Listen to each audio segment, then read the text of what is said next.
quick update video to my last video, which was about the Misty robot and coding her in just like a basic navigation, not even navigation, just like driving around and avoiding obstacles. So one thing I didn't mention is in that last video of her driving around where I was testing her, that was actually with no Wi-Fi connection, and I didn't have my laptop with me.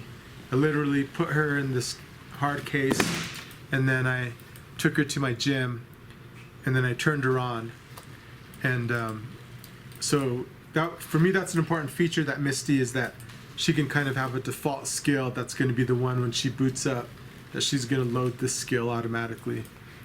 You've heard in the news there's been a lot of kind of not great outcomes for the robots that are really cloud-based. I think like Jibo was one of them, where they literally kind of just without the cloud they're kind of dead almost. And I have Vector, which is actually a great robot, but you know, I've heard that they also had to kind of liquidate, or they were bought by somebody else, but hopefully they'll survive.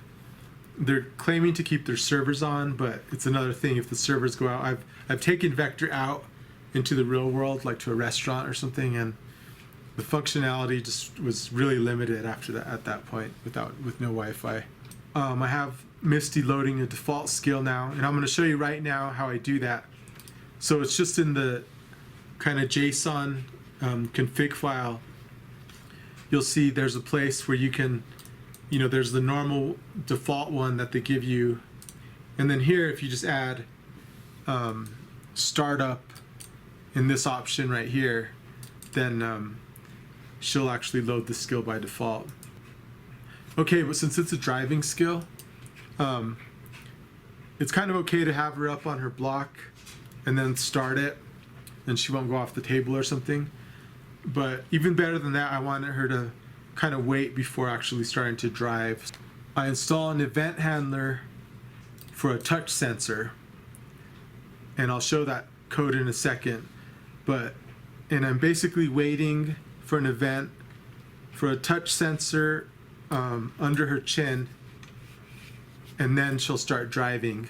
So in other words, it loads the default skill, it turns on a blue LED, and then, so that means I can tell that the skill has actually loaded and it started.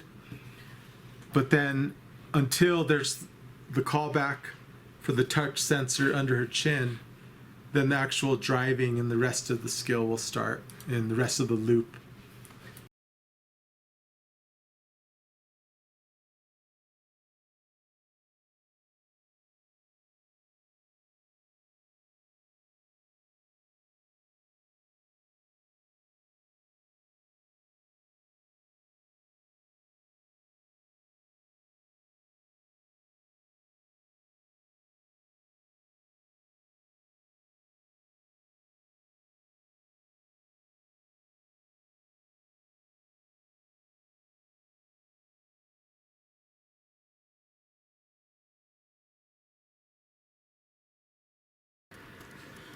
Okay, she's booting up now,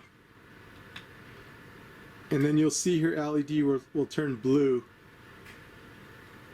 and that means that the default skill's been loaded.